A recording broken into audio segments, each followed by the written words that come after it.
mulai minta waktu sebentar enggak? Oh, kenapa tuh? Kayaknya penting banget nih. Aku punya Kenapa, Beb? permasalahan tuh, menurut aku si Aisyah Budi itu loh. Aisyah. Kenapa tuh pilih awal ini yang ada pada kecil? Iya, iya, yang kecil-kecil imut-imut Iya. ya. Kenapa anaknya itu loh? Kok aku merasa terbeban ya, itu dia kadang sehari masuk, nanti 2 hari nggak masuk, kan 3 hari masuk, 4 hari nggak masuk. Oh iya yo, aku kok rasa ya gitu. Gimana kalau kita ngomongnya di ruangan aja? Oh iya. Kebetulan kan sekarang lagi gak ada jam nih aku. Ibu ada jam nggak?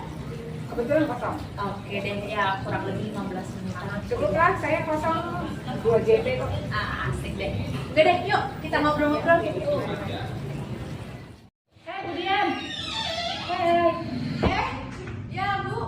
Ayo kesini dulu. Aku mau ngomong nih. Ayo kesini dulu. Aku mau ngomong nih. Kenapa tuh?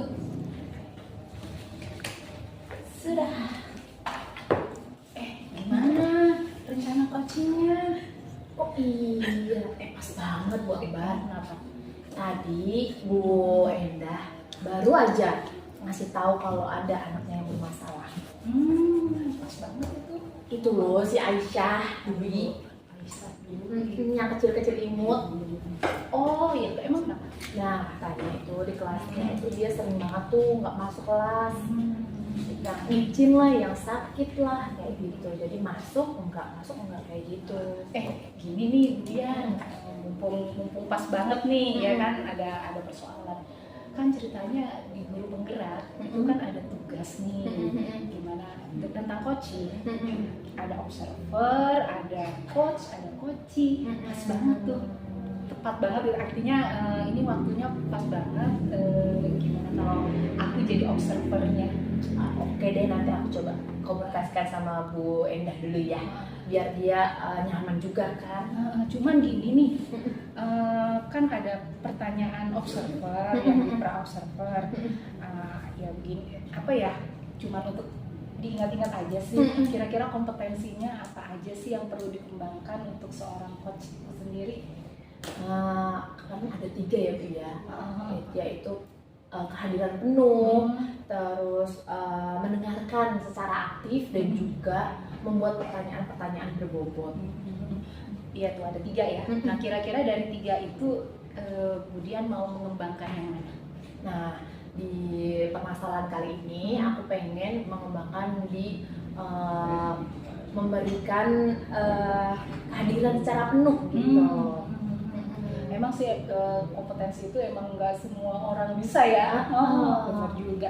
Terus kira-kira indikator ketercapaian dari kompetensi yang diinginkan oleh Bu Dian apa tuh?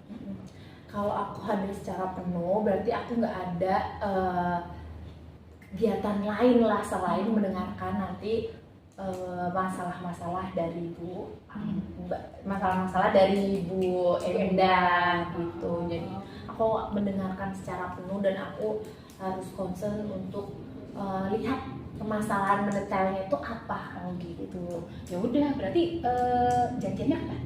Nah ini tadi katanya sih mau izin ke toilet dulu. Ya udah, berarti kalau udah ketemu sama Bu Endah aku dipanggil ya. Oke deh kalau kayak gitu. Makasih ya. Ya sampai sana. Bu Dian, Iya Bu Endah. saya mau curhat nih. Oke deh.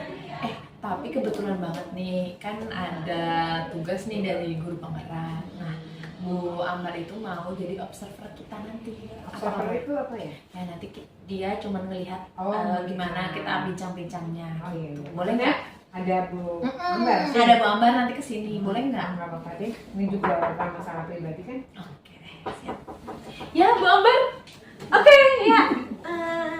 Iya, akhirnya kita bertiga nih. Bu Ambar. Iya. Oke deh, jadi kan nanti memang ada permasalahan dari Bu Endah. Nanti Bu Ambar jadi observernya ya. Oke, Bu Endah ya. Nggak apa-apa Bu, ini tidak terlalu pribadi kok. Oke, Biasa masalah pembelajaran Iya. menurut saya. Silakan. Oke deh. Oke, Bu Endah, apa kabarnya hari ini? Baik, kemudian alhamdulillah sehat. Alhamdulillah. Nah, tadi kita udah berbincang-bincang ya mengenai si siapa namanya? Aisyah Dwi. Oh, Aisyah Dwi ya, yang anaknya imut-imut itu ya. Iya. Jadi topik percakapan kita kali ini apa tuh? Gini Bu, saya tuh punya murid. Murid ini awal-awalnya itu ya masuk, tapi tuh masuknya 2 hari, nanti izin sehari, nanti masuk lagi 3 hari, nggak masuk 2 hari. Dan alasannya ada aja yang entah sakit lah, entah kesiangan bangun, pokoknya selalu ada alasan gitu. Jadi si Aisyah ya ini ya, Aisyah Dwi. si Aisyah Dwi ini jadi ada masuk nggak masuk lagi. Nah, dari percakapan kita nanti nih, kira-kira Bu Endah itu pengen dapat apa dari percakapan kita nanti? Saya sih pertama saya pengen meluapkan unek-unek saya, tapi lebih dari itu saya ingin mendapatkan penyelesaian masalah ini. Karena ini membuat saya tidak nyaman ya dalam mengajar. Kenapa gitu sih buat saya ini kok seperti itu?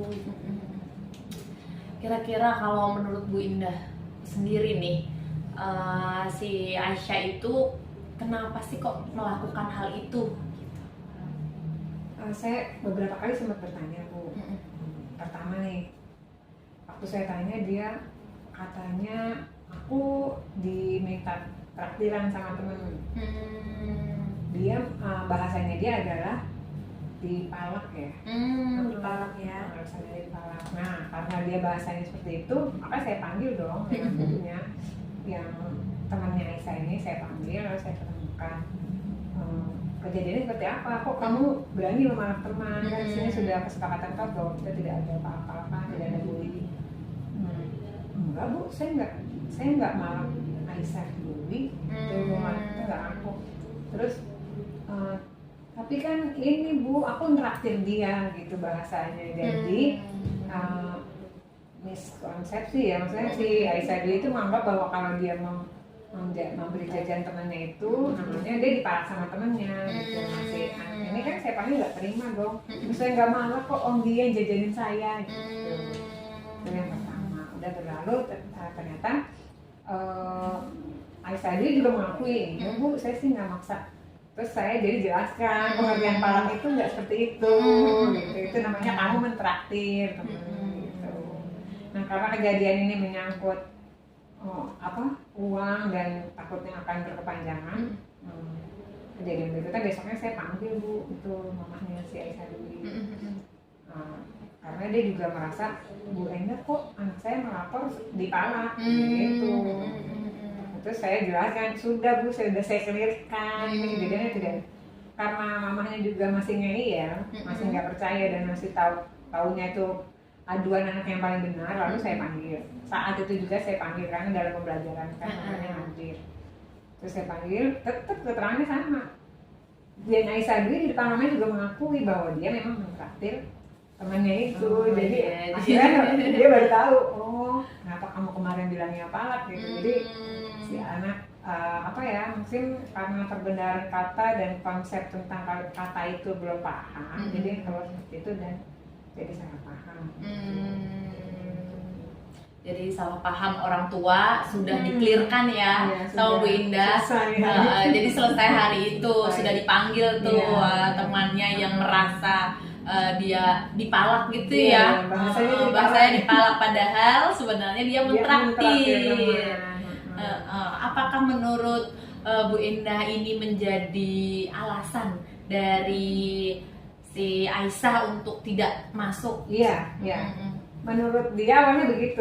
Setelah diklirkan ternyata kan harusnya itu bukan masalah. Berarti si Aisyah ini ada saja alasan untuk membuat dia ada alasan untuk tidak masuk sekolah dan diokekan ya, disetujui oleh ibunya itu. Jadi ya dengan kata lain dia agak dalam tanda kutip mulai belajar berbohong ya kepada mamahnya gitu dari sekolah.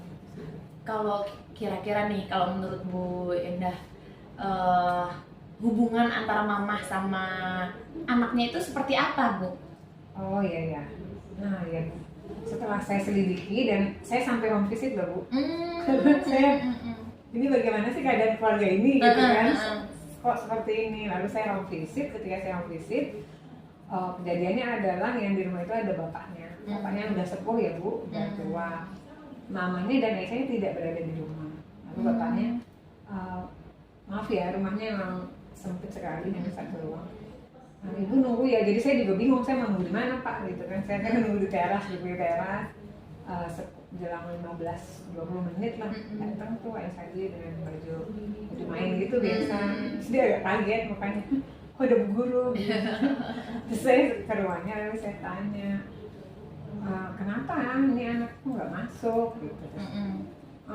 Kata Aisyah dulu libur hari ini. Loh, ini hari apa? Ini kan hari Senin, libur apa? Gitu. Iya, katanya ada gurunya rapat. Maka saya kaget ya. Nah, dari situ saya ngambil kesimpulan berarti sudah 2 kali ya berbohong membohongi orang tua demi dia tidak masuk sekolah. Gitu. Terus angka berikutnya saya jelaskan ke mamanya bahwa ini tidak ada libur ya Bu. Terus si bapaknya nih dari dalam rumah, Bu Guru emang itu mamanya manjain banget anaknya. Tuh. Tapi bapaknya tidak mau hadir berbincang bersama kami, jadi hanya nyelotok di belakang. Terus si mamahnya itu saya tanya, "Ma, kenapa Mama melindungi ya? Itu kan melindungi hal yang menurut saya itu kan tidak pas ya." Terus dia dengan polosnya, karena notabene mamanya ini SD saja tidak tamat, jadi dia tidak terlalu mementingkan pendidikan anaknya. Jadi dia juga merasa bersalah terhadap anaknya ini karena dia meninggalkan anaknya cukup lama karena dia jadi TKW. Dan jadi TKW di Arab Saudi berapa tahun ya? Ada 3 atau 4 tahun. Jadi masanya anak kecil ini tidak dalam bimbingan mamanya. Ketika mamanya sudah pulang ke Indonesia, dia meluapkan rasa bersalahnya itu dia alihkan dengan cara apapun yang diminta anak, oke. Jadi sampai di tingkat si ibu ini seperti takut gitu loh dia. Jadi kayak takut sama anaknya, saking overprotect. Tapi jadi suka misalkan pengaduan seperti itu dia terlalu mentah-mentah benar langsung apa yang dikatakan anaknya, selalu memberi kesempatan jadi anak ini untuk semakin pintar berbohongnya. Saya takut seperti itu Bu. Jadi kira-kira karena ibu itu merasa bersalah sama anaknya ya karena sudah meninggalkan si Aisyah ini, sehingga apapun semua yang dikatakan sama si Aisyah ibunya tuh percaya seperti itu. Oke deh. Nah, kira-kira Bu Endah, rencana Bu Endah ini untuk mengatasi permasalahan ini, solusinya dari Bu Endah tuh kayak gimana kira-kira? Saya dalam waktu dekat ini saya akan panggil mamanya. Sebenarnya kok kejadiannya terulang ya. Kemarin kan sudah selesai, kemudian sudah mulai rajin masuk. Dalam seminggu dia nggak masuknya, kok terulang kembali. Saya akan tanya, lalu saya akan inventaris itu masalahnya apa sih, kendala-kendala apa sih gitu. Pertama dengan mamanya. Yang kedua, saya juga akan melaporkan kejadian ini kepada ibu bapak sekolah saya.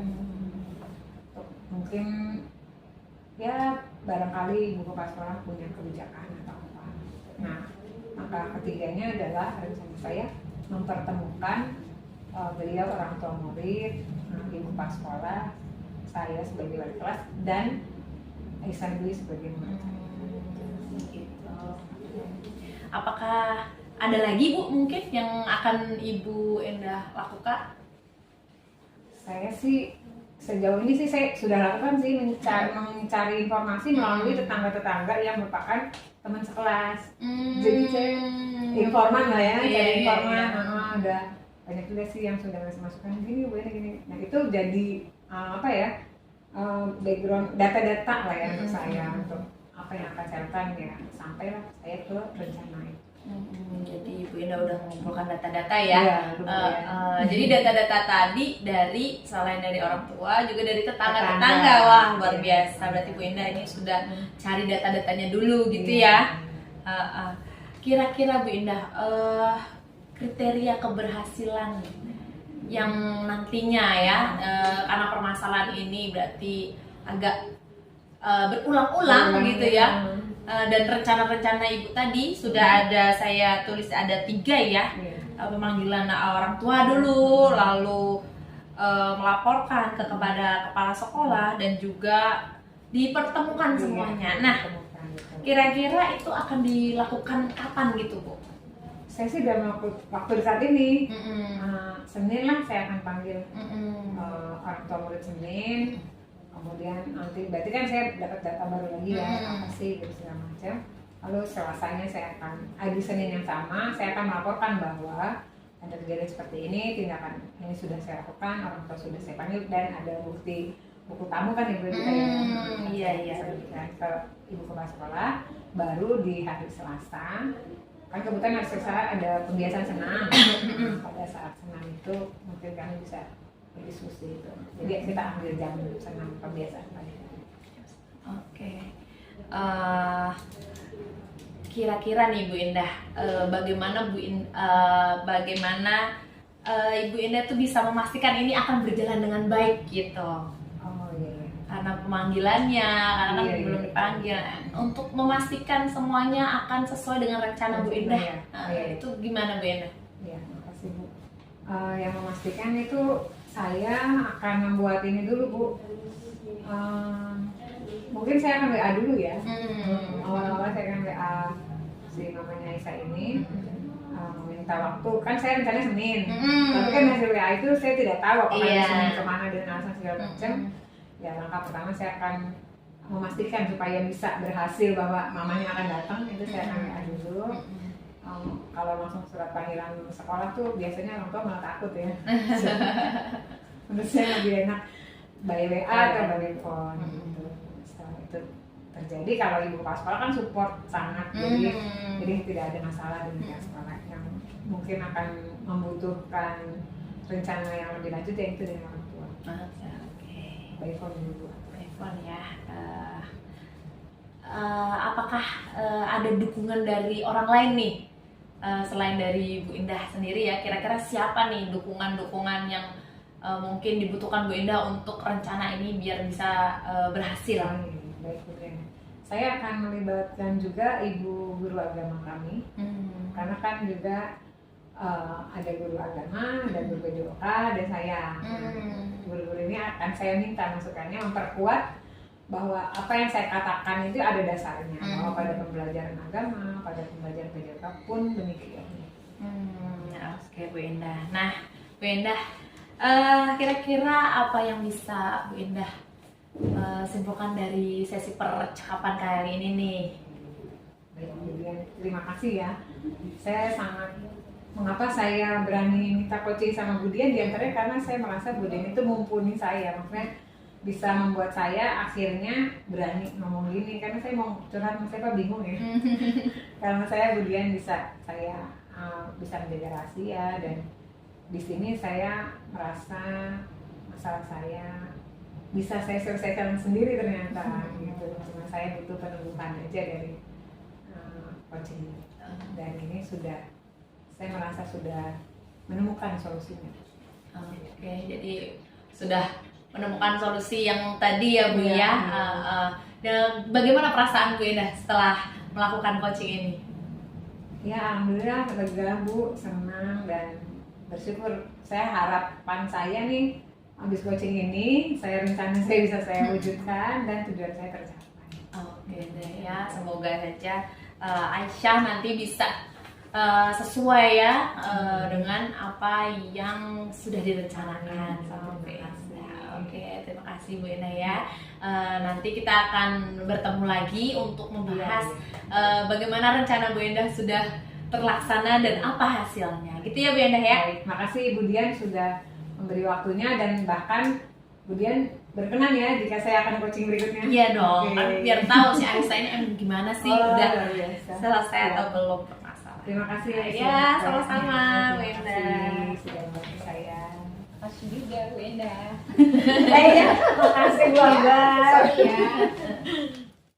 Kemudian terima kasih Iya, banyak loh, Mbak. aku udah diizinin jadi observer Budian nih hari ini. Izin ya, aku mau nyampein beberapa. Jadi gimana tuh yang, tadi aku coachnya? perlu aku sampaikan ke Budian terkait dengan observasi yang sudah aku amati nih dari coachingnya Budian dengan Bu Endah. Ya. Oke, yang pertama kira-kira indikator ketercapaian pengembangan yang Budian inginkan itu apakah sudah tercapai? Nah, menurut saya sih sudah tercapai ya, Bu. Karena kan saya menghadirkan kesadaran penuh untuk mendengarkan semua yang dikatakan oleh Bu Endah.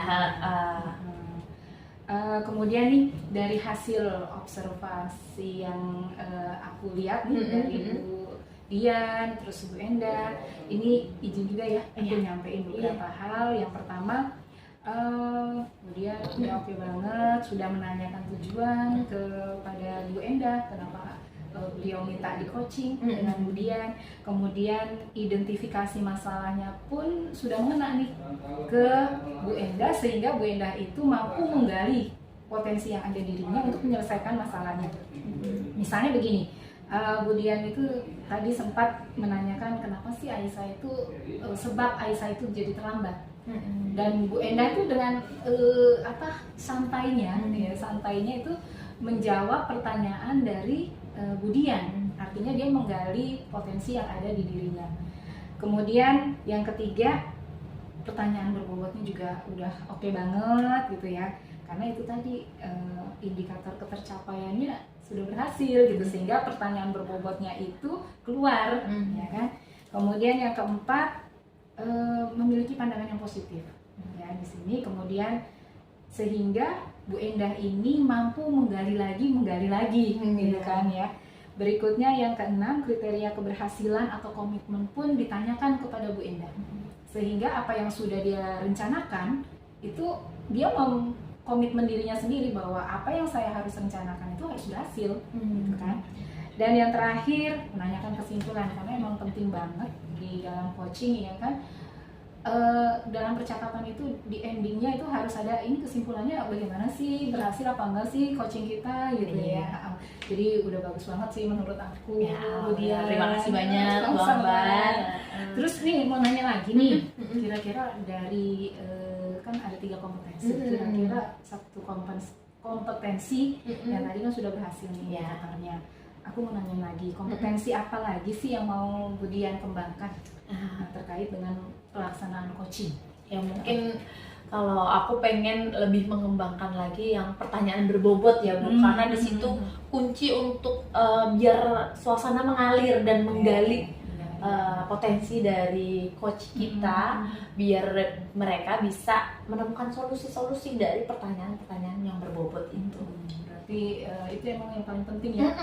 Iya. Betul. Aku terima kasih banyak loh, Ya, karena tugas guru penggerak